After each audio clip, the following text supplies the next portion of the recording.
कहानी की शुरुआत होती है और हम नासा के कुछ एस्ट्रोनॉट्स को देखते हैं जो मार्स यानी मंगल ग्रह पर एसिडालिया प्लैनेटिया नाम की जगह पर कुछ रिसर्च कर रहे होते हैं। ये सभी एस्ट्रोनॉट वहाँ मिट्टी का सैंपल ले रहे होते हैं। तभी अचानक उन्हें सूचना मिलती है कि एक खतरनाक और विशाल तूफान बहुत तेजी से उनकी तरफ बढ़ रहा है। ये मैसेज देखते ही जॉनसन ने तुरंत कमांडर और बाकी टीम को हैब के अंदर बुला लिया, जहाँ उन्हें पता चला कि वो तूफान 86,000 न्यूटन की बल से उनके MAV से टकराने वाला है। MAV यानी मार्स एसेंट व्हीकल एक रॉकेट होता है जो एस्ट्रोनॉट्स को मंगल की सतह से उठाकर मंगल की ऑर्बिट में परिक्रमा कर रहे उनके स्पेसशिप तक पहुंचाता है। लेकिन इसके लिए MAV का सीधा खड़ा रहना बेहद जरूरी था। अगर MAV तूफान में पलट जाता तो वे सभी मंगल ग्रह पर हमेशा के लिए फंस कर रह जाते। मामला इतना गंभीर था कि सोचने के लिए वक्त बहुत कम था, इसलिए कमांडर ने तुरंत मिशन रद्द करने और पृथ्वी पर वापस लौटने का फैसला किया। इसके बाद वो अपनी टीम को अपने पीछे पीछे MAV की ओर लेकर बढ़ने लगी। लेकिन बदकिस्मती से तब तक तूफान अपना भयंकर रूप ले चुका था और हालात लगातार बद से बदतर होते जा रहे थे। कमांडर ने जैसे ही हैब का एयरलॉक खोला, उसी क्षण तेज तूफानी हवा का जोरदार झोंका अंदर घुस आया और उनके कदम डगमगा गए। लेकिन कमांडर ने किसी तरह खुद को संभाला और अपनी टीम को साथ लेकर MAV की ओर बढ़ने लगी। वे पांचों अंतरिक्ष यात्री अभी आधे रास्ते ही पहुंचे थे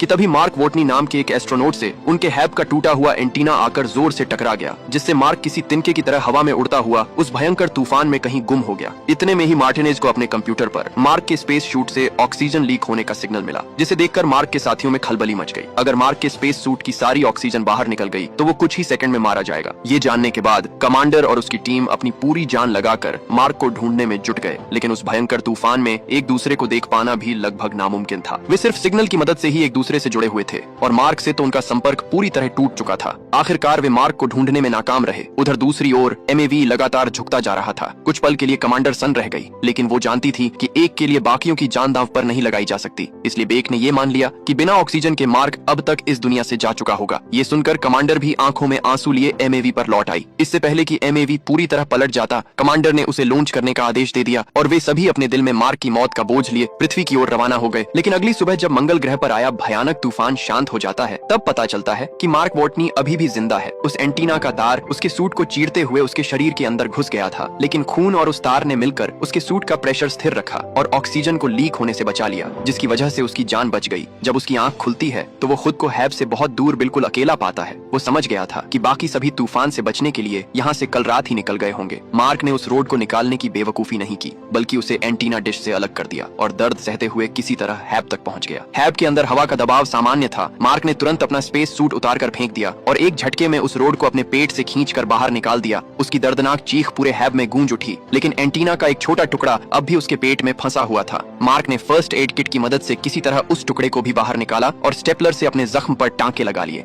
उस असहनीय दर्द ने मार्क के दिमाग को झकझोर कर रख दिया था। लेकिन ये तो बस शुरुआत थी। मार्क के लिए मुसीबतों का असली सिलसिला अब शुरू होने वाला था, क्योंकि वो मंगल ग्रह के बीहड़ रेगिस्तान में बिल्कुल अकेला फंस चुका था। जिस डिश से मार्क टकराया था वो कम्युनिकेशन सैटेलाइट डिश थी, जो अब पूरी तरह नष्ट हो चुकी थी। इस वजह से मार्क न तो अपने साथियों से संपर्क कर सकता था और न ही नासा से, और अगर किस्मत से उसका संपर्क नासा से हो भी जाता तो मंगल ग्रह तक कोई भी मदद पहुंचाने में नासा को कम से कम 4 साल का समय लगेगा। और इस वक्त मार्क जिस हैब में खुद को सुरक्षित महसूस कर रहा था, उसे सिर्फ 31 दिन तक टिकने के लिए बनाया गया था। अगर उससे पहले ऑक्सीजन मशीन खराब हो जाती है तो मार्क दम घुटने से मर जाएगा। अगर वाटर रिक्लेमर यानी पानी साफ करने वाली मशीन खराब हो जाती है तो वो प्यास से मर जाएगा। लेकिन अगर किसी चमत्कार से हैब ज्यादा दिन तक टिक भी जाता है और कोई दुर्घटना भी नहीं होती, तब भी मार्क के पास इतना खाना नहीं है कि वो 4 साल तक जिंदा रह सके। अब हर हाल में मार्क का मरना तय ही लग रहा था। ये सोचकर वो मायूस हो गया। उसने ये सारी बातें अपने कंप्यूटर जर्नल में रिकॉर्ड की और आखिरकार मौत के इंतजार में एक जगह बैठ गया। अगले 2 दिनों तक वहाँ तूफान का कहर जारी रहा। इस बीच मार्क को हर पल मौत का खौफ सताता रहा। वो अब समझ चुका था कि उसका यहाँ मरना तय है, क्योंकि उसके पास पर्याप्त मात्रा में खाना और पानी नहीं है और न ही नासा से संपर्क करने का कोई तरीका। तभी उसने ठान लिया कि मैं बिना कोशिश किए यूं ही मंगल ग्रह पर मरने वाला नहीं हूँ। इसलिए उसने कुछ ऐसा सोचा जो पहले कभी किसी ने नहीं किया। मार्क ने एक सर्वाइवल प्लान बनाया, जिसमें उसने सोचा कि वो नासा के एरिस 4 मिशन का इंतजार करेगा और जब वो मार्स पर आएगा तब मार्क उनके साथ ही वापस चला जाएगा। लेकिन एरिस 4 मिशन को लॉन्च होने में अभी 4 साल बाकी थे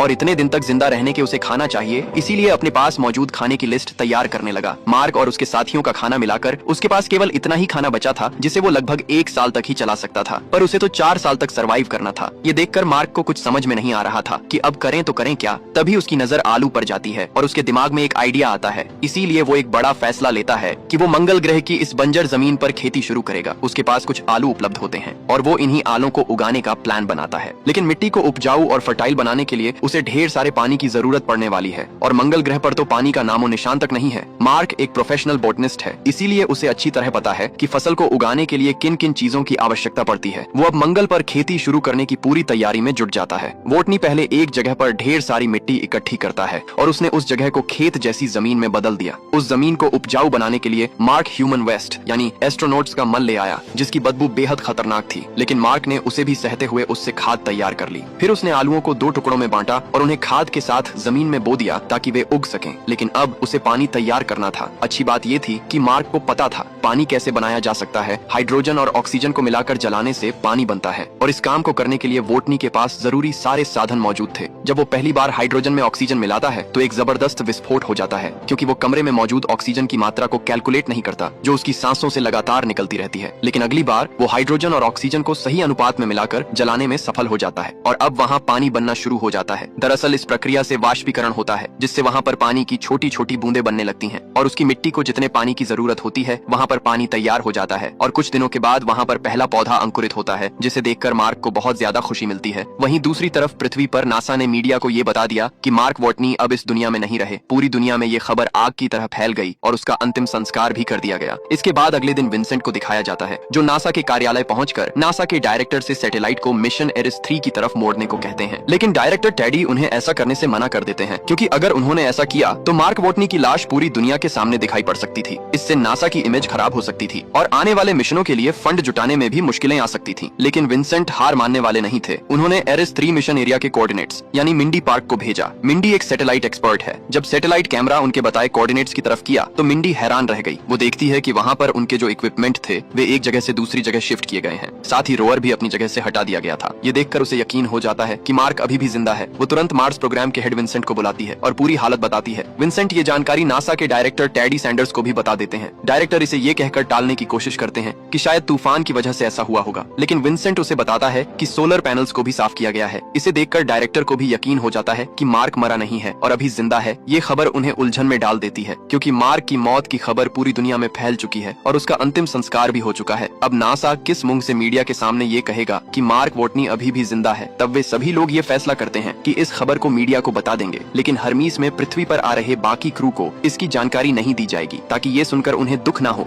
और वे इस गिल्ट में ना रहे कि उन्होंने मार्क को मंगल पर मरने के लिए अकेला छोड़ दिया है। उधर मार्क को अब मंगल ग्रह पर फंसे 70 दिन बीत चुके थे। अब तक उसने खाने और पानी का बंदोबस्त तो कर लिया था, पर अब उसे मंगल ग्रह से निकलने की प्लानिंग बनानी थी। मार्क को ये बात अच्छी तरह पता था कि नासा का अगला एरिस 4 मिशन अब से ठीक 4 साल बाद शिया पर्ली क्रेटर पर लैंड करेगा। लेकिन समस्या ये थी कि उसकी वर्तमान लोकेशन से लगभग 3200 किलोमीटर की दूरी पर थी। मंगल से जीवित निकलने का अब उसके पास यही एक रास्ता था कि उसे किसी तरह 4 साल बाद उस स्थान पर पहुंचना होगा। मार्क ने कैलकुलेशन की कि वहां तक पहुंचने में उसे लगभग 50 दिन का समय लगेगा। उसने फौरन अपनी तैयारियां शुरू कर दी। उसके पास एक रोअर था जो चलने की हालत में नहीं था, लेकिन मार्क ने अपना साइंटिफिक दिमाग लगाया। उसने खराब रोअर के जरूरी पार्ट्स निकालकर दूसरे वर्किंग रोअर में फिट कर दिए। इस मॉडिफिकेशन के बाद अब उसका रोअर इतनी लंबी दूरी का सफर तय करने के काबिल बन चुका था। लेकिन अब उसके सामने एक और नई समस्या थी। रात में मंगल ग्रह पर खून जमा देने वाली ठंड होती है। इसका हल निकालने के लिए मार्क ने उस न्यूक्लियर बैटरी को जमीन से खोदकर बाहर निकाला, जिसे मंगल पर पहुंचते ही उसकी टीम ने जमीन में दफना दिया था, क्योंकि अगर गलती से भी बैटरी को कोई नुकसान पहुंचा तो उसमें जो रेडिएशन निकलेगी उसके संपर्क में आने वाला हर इंसान सीधा परलोक चला जाएगा। हालांकि मार्क ने जोखिम उठाते हुए सावधानी से उसे अपने रोअर में लटका दिया, जिससे उस बैटरी से निकलने वाली हीट से उसकी ठंड की समस्या दूर हो गई। उधर पृथ्वी पर मार्क को बचाने के लिए नासा ने कोशिश शुरू कर दी। उन्होंने JPL यानी जेट प्रोपल्शन लेबोरेटरी, जो नासा के लिए प्रोब और स्पेसशिप बनाने का काम करती है, उन्हें 3 महीने के अंदर प्रोब बनाने का मुश्किल काम सौंपा। JPL के डायरेक्टर ब्रूस और उनकी पूरी टीम पर अब भारी प्रेशर था। नॉर्मली किसी भी प्रोब को तैयार करने में कम से कम 6 महीने का वक्त लगता है, लेकिन उनके पास इसका आधा समय भी नहीं था। नासा का मास्टर प्लान ये था कि इस प्रोब के जरिए मार्क के पास अगले 4 सालों के लिए राशन और सर्वाइवल का सारा जरूरी सामान पहुंचाया जाए। प्लान के मुताबिक जब 4 साल बाद एरिस 4 की टीम मंगल पर लैंड करेगी तो वे मार्क को भी अपने साथ रेस्क्यू करके धरती पर वापस ले आएंगे। JPL की टीम इस नामुमकिन से दिखने वाले मिशन को पूरा करने में दिन रात जुट गई। दूसरी तरफ नासा के एडमिनिस्ट्रेटर टेडी सैंडर्स ने कम्युनिकेशन इंजीनियर मिडी को एक बड़ी जिम्मेदारी सौंप दी। मिंडी को अब सैटेलाइट्स के जरिए मार्क की हर एक्टिविटी और मूवमेंट पर पैनी नजर रखने का पूरा एक्सेस दे दिया गया था, ताकि पल पल की खबर रखी जा सके।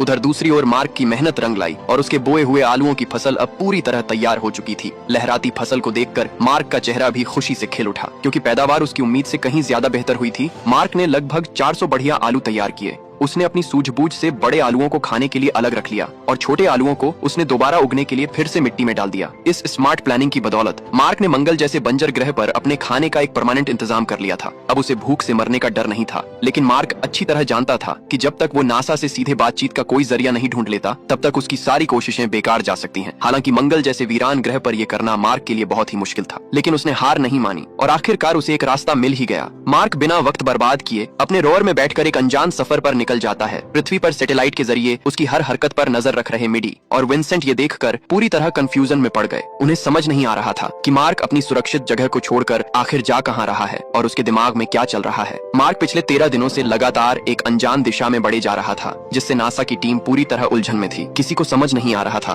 कि आखिर उसका प्लान क्या है। लेकिन तभी विंसेंट के दिमाग की बत्ती चली। जब उसने मैप पर मार्क के रूट को ट्रैक किया तो उसे सब समझ आ गया। मार्क असल में उस पाथ फाइंडर लैंडर की ओर बढ़ रहा था जिसे नासा ने 1986 में मंगल के एसिडिया प्लेनिशिया पर उतारा था। उस पाथ फाइंडर का असली मिशन मंगल की मिट्टी, वहां की मैग्नेटिक प्रॉपर्टीज और वातावरण से जुड़ी जरूरी जानकारियां जुटाकर नासा को भेजना था। लेकिन 1997 में उसकी बैटरी पूरी तरह खत्म हो गई, जिसकी वजह से नासा का उससे संपर्क हमेशा के लिए टूट गया था। तब से वो मंगल की धूल में कहीं खोया हुआ था, जिसे अब मार्क अपनी आखिरी उम्मीद मानकर ढूंढने निकला था। विंसेंट का अंदाजा एकदम सही निकला। मार्क ने रेत में दफन उस पाथ फाइंडर को खोज निकाला और उसे अपने हैब में ले आया। लेकिन संपर्क तभी मुमकिन था जब नासा के पास भी वैसा ही सेम मॉडल हो। ये बात समझते ही विंसेंट तुरंत कैलिफोर्निया के JPL पहुंचा, जहां पाथ फाइंडर का दूसरा मॉडल सुरक्षित रखा गया था। उसने वहां उन सभी रिटायर हो चुके वैज्ञानिकों को भी बुला लिया जिन्होंने 1997 में उस मिशन पर काम किया था। अब दोनों तरफ से पुराने सिस्टम को जिंदा करने की कोशिश शुरू हुई। दूसरी ओर मार्क ने पाथ फाइंडर की पुरानी बैटरी हटाई और उसे हैब के पावर सोर्स से कनेक्ट कर दिया। किस्मत अच्छी थी कि पाथ फाइंडर चालू हो गया। जैसे ही मार्क ने उसका एंटीना पृथ्वी की तरफ घुमाया, JPL में रखे मॉडल को तुरंत सिग्नल मिल गया। सालों बाद उस पुराने लैंडर ने फिर से रिस्पांस देना शुरू कर दिया था। ये देखकर कपूर की खुशी का ठिकाना ना रहा। हालांकि पाथ फाइंडर का असली कंट्रोल JPL के टेक्नीशियन टिम के पास था। टिम ने तुरंत कमांड भेजकर पाथ फाइंडर का कैमरा ऑन किया, जिससे मंगल पर मौजूद मार्क का कैमरा भी एक्टिव हो गया। कैमरे को हिलते देख मार्क समझ गया कि उसकी कोशिश रंग लाई है। अब कोई ना कोई उससे संपर्क करने की कोशिश कर रहा है। मार्क ने बिना देरी किए बोर्ड पर सवाल लिखा और कैमरे के सामने कर दिया। क्या किसी को मेरा सिग्नल मिल रहा है? उसने एक तरफ हाँ और दूसरी तरफ ना का बोर्ड लगा दिया। जैसे ही विंसेंट की टीम ने सवाल देखा, उन्होंने तुरंत कैमरे को हाँ की तरफ घुमा दिया। मंगल पर अपना कैमरा हाँ की तरफ मुड़ते देख मार्क की खुशी का ठिकाना नहीं रहा। उसे यकीन हो गया कि वो अब अकेला नहीं है। लेकिन अब भी मार्क के लिए विंसेंट से बातचीत करना आसान नहीं था, क्योंकि पृथ्वी से मंगल ग्रह की दूरी अधिक होने के कारण एक सवाल विंसेंट तक पहुंचने और विंसेंट का कैमरे को घुमाकर जवाब देने में करीब 1 घंटे का समय लग रहा था। और ऊपर से केवल मार्क ही विंसेंट से सवाल पूछ सकता था, वो भी हाँ या ना में, जबकि विंसेंट के उससे बात करने का कोई जरिया नहीं था। इस पर मार्क ने अपने साइंटिफिक दिमाग को काम पर लगाया। मार्क जानता था कि पाथ फाइंडर का कैमरा 36 डिग्री यानी कि एक फुल सर्कल में रोटेट हो सकता है। इसीलिए मार्क ने हेक्साडेसिमल नंबर सिस्टम को चुना। हेक्साडेसिमल के नंबर्स को ASCII कोड में कन्वर्ट करके शब्द बनाए जा सकते हैं। दूसरी ओर विंसेंट की टीम ने भी हेक्साडेसिमल को पाथ फाइंडर के चारों ओर लगाकर मार्क से बात करना शुरू कर दिया। लेकिन क्योंकि ये तरीका बहुत धीमा था, इसलिए नासा के साइंटिस्ट ने मार्क को कुछ कोड भेजे, जिसकी मदद से मार्क ने अपने रोवर को पाथ फाइंडर से जोड़कर रोवर के जरिए टेक्स्ट मैसेज में बात कर सकता था। नासा ने मार्क को मैसेज भेजा कि उन्होंने मार्क का रेस्क्यू मिशन शुरू कर दिया है और वो पहले उसके लिए जरूरी सामान भेजने वाले हैं। ये मैसेज पढ़कर मार्क बहुत खुश होता है और अब उसे बचने की उम्मीद नजर आने लगी। मार्क ने जब नासा से पूछा कि क्या उसकी टीम को पता है कि मैं जिंदा हूँ, इस पर नासा ने जवाब दिया कि नहीं, जिसे पढ़कर मार्क को काफी गुस्सा आया। लेकिन अब नासा ने मार्क से संपर्क कर लिया था, तो उन्होंने क्रू को ये खबर देने का फैसला किया। ये सुनकर मार्क की टीम सदमे में आ गई। हालांकि उन्हें मार्क के जिंदा होने से खुशी तो हुई, पर उसे अकेला छोड़ देने का पछतावा भी हो रहा था। इस दौरान वो लगातार नासा को अपने और अपने हैब की कंडीशन की अपडेट भेजता रहता था। सब कुछ ठीक चल रहा था। मार्क की आलू की फसल भी अच्छी हो रही थी। लेकिन एक रात एक भयानक हादसा हुआ। एयरलॉक का बार बार इस्तेमाल होने के कारण वो प्रेशर नहीं झेल पाया और एक जोरदार धमाके के साथ फट गया। मार्क दूर जा गिरा और उसके हेलमेट में छेद हो गया। मार्क ने तुरंत टेप से छेद को बंद कर लिया। लेकिन जब वो हैब के अंदर पहुंचा तो मंगल की जानलेवा ठंड ने उसकी पूरी फसल और मिट्टी के जरूरी बैक्टीरिया को जड़ से खत्म कर दिया था। अब वहाँ दोबारा खेती करना नामुमकिन था। इसलिए मार्क बहुत उदास हो जाता है। उसके पास बचा हुआ खाना सिर्फ कुछ 100 दिनों के लिए था। पृथ्वी पर नासा मार्क के लिए एक सप्लाई मिशन भेजने की तैयारी करता है, लेकिन जल्दबाजी में बनाया गया वो रॉकेट लॉन्च के तुरंत बाद फट जाता है। मार्क की आखिरी उम्मीद भी टूट जाती है। उसने कमांडर ल्यूस को एक मैसेज भेजा कि अगर वो मर जाए तो उसके माता पिता को बताएं। उसके बेटे की मौत के पीछे एक बड़ा और नेक मकसद था। हालांकि मार्क ने अभी तक हार नहीं मानी थी, बल्कि वो हर हालात के लिए खुद को तैयार कर रहा था। दूसरी तरफ पृथ्वी पर चीन की स्पेस एजेंसी एजेंसी के चीफ साइंटिस्ट और डेप्यूटी चीफ साइंटिस्ट टीवी पर मार्क के रेस्क्यू मिशन फेल होने की खबर देख रहे थे। तभी चीन की स्पेस एजेंसी ने इंसानियत के नाते मदद का हाथ बढ़ाया और नासा को अपना एक तैयार बूस्टर रॉकेट देने का फैसला किया। नासा के पास एक और मौका था, लेकिन अब आता है रिच पर्नेल, नासा का एक जीनियस लेकिन थोड़ा सन की एस्ट्रोडायनामिस्ट। उसने एक क्रेजी लेकिन ब्रिलियंट प्लान बनाया जिसे रिच पर्नेल मैन्यूवर कहा गया। प्लान ये था कि हर्मिस स्पेसशिप को पृथ्वी पर लैंड कराने के बजाय पृथ्वी की ग्रेविटी का इस्तेमाल करके उसे एक गुलेल की तरह वापस मंगल ग्रह की ओर भेज दिया जाए। ये एक बहुत ही रिस्की प्लान था। नासा के डायरेक्टर ने इसे मना कर दिया, लेकिन मिशन डायरेक्टर मिच ने चुपके से ये प्लान हार्मिस की टीम को भेज दिया। अब फैसला टीम को करना था, या तो सुरक्षित घर लौटें या फिर अपनी जान दांव पर लगाकर अपने दोस्त को बचाने के लिए 500 से ज्यादा दिन का एक और सफर करें। बिना एक पल सोचे पूरी टीम ने फैसला किया कि वो मार्क को बचाने के लिए जाएंगे। अब मार्क को भी अपने हिस्से का काम करना था। उसे 50 दिन का लंबा सफर तय करके एरिस 4 मिशन के लिए पहले से रखे MAV तक पहुंचना था। ये एक अकेली और खतरनाक यात्रा थी जिसमें वो कच्चे आलू खाकर गुजारा कर रहा था और खुद को स्पेस पायलट भी कहता था, क्योंकि वो अपनी मर्जी से MAV की तरफ बढ़ रहा था। मार्क मंगल ग्रह पर जहां भी जाता वहां कदम रखने वाला वो पहला इंसान बन जाता था। इसी जज्बे ने मार्क के मनोबल को गिरने नहीं दिया था। आखिरकार मार्क MAV तक पहुंच गया, लेकिन MAV को इतना हल्का करना था कि वो ऑर्बिट तक पहुंच सके। इसीलिए नासा ने उसे MAV की खिड़कियां, कंट्रोल पैनल और यहाँ तक कि उसकी नोक यानी कि नोज कोन भी निकालने को कहा। बेसिकली मार्क को एक ओपन टो यानी कि कन्वर्टेबल रॉकेट में उड़ना था, जिसके ऊपर सिर्फ एक त्रिपाल यानी कि एक टार्प लगा हुआ था। उधर हार्मिस मंगल के ऑर्बिट में पहुंच चुका था। मार्क ने MAV लॉन्च किया। लॉन्च के दौरान MAV की रफ्तार इतनी तेज थी कि वो त्रिपाल फट गया और मार्क बेहोश हो गया। हालांकि मार्क का MAV रॉकेट से अलग होकर मंगल की परिक्रमा तो करने लगा था, लेकिन बदकिस्मती से हार्मिस से उसकी दूरी 68 किलोमीटर थी, जिससे लुइस का मार्क को अपनी शिप पर ला पाना नामुमकिन था। इस पर लुइस ने मार्टिन्स को हार्मिस का इंजन स्टार्ट करने को कहा और वे थ्रस्टर्स की मदद से हार्मिस को जितना हो सके MAV के करीब ले गए। पर उधर मार्क अब भी MAV में बेहोश पड़ा था। जब मार्क होश में आया तो मार्क की आवाज सुनकर लुइस और उसकी टीम को बहुत खुशी हुई, लेकिन मार्क के MAV और हार्मिस के घूमने की रफ्तार में 42 मीटर प्रति सेकंड का फर्क था, जिससे अब भी मार्क को हार्मिस पर ला पाना नामुमकिन था। अगर वे हार्मिस की घूमने की रफ्तार को कम करके MAV की रफ्तार के लगभग बराबर ले आए, तभी वे मार्क को पकड़कर हार्मिस पर ला सकते थे। लेकिन इसके लिए वे दोबारा हार्मिस का इंजन स्टार्ट नहीं कर सकते थे, क्योंकि उनके पास इतना फ्यूल नहीं बचता कि वे वापस पृथ्वी पर लौट पाते। उसे पकड़ने के लिए कमांडर लुइस ने एक और क्रेजी प्लान बनाया। उन्होंने स्पेसशिप के एयर लोक में एक छोटा सा बम फोड़कर उसकी स्पीड को एडजस्ट किया। फिर भी दूरी बाकी थी। तब मार्क ने अपना आखिरी दांव खेला। उसने अपने स्पेस सूट के ग्लव में एक छोटा सा छेद किया और हवा के प्रेशर का इस्तेमाल करके आयरन मैन की तरह उड़ता हुआ हार्मिस की तरफ बढ़ा। कमांडर लुइस रस्सी के सहारे उसे पकड़ने के लिए आगे बढ़ी। एक पल के लिए लगा कि वो उसे पकड़ नहीं पाएंगी, लेकिन मार्क ने रस्सी पकड़ ली और फाइनली उसे स्पेसशिप के अंदर खींच लिया गया। ये खबर सुनकर नासा और पूरी दुनिया खुशी से झूम उठी। इतने महीनों तक मंगल ग्रह पर अकेले फंसने के बाद मार्क वोटनी अपने दोस्तों के पास अपने घर वापस आ गया। पृथ्वी पर पहला दिन मार्क के लिए एक नई जिंदगी की शुरुआत थी। अब वो नासा के लिए अंतरिक्ष यात्रियों को ट्रेनिंग देता है और उन्हें भी अपने संघर्ष की कहानियों से प्रेरित करता है। और इसी के साथ ये कहानी यही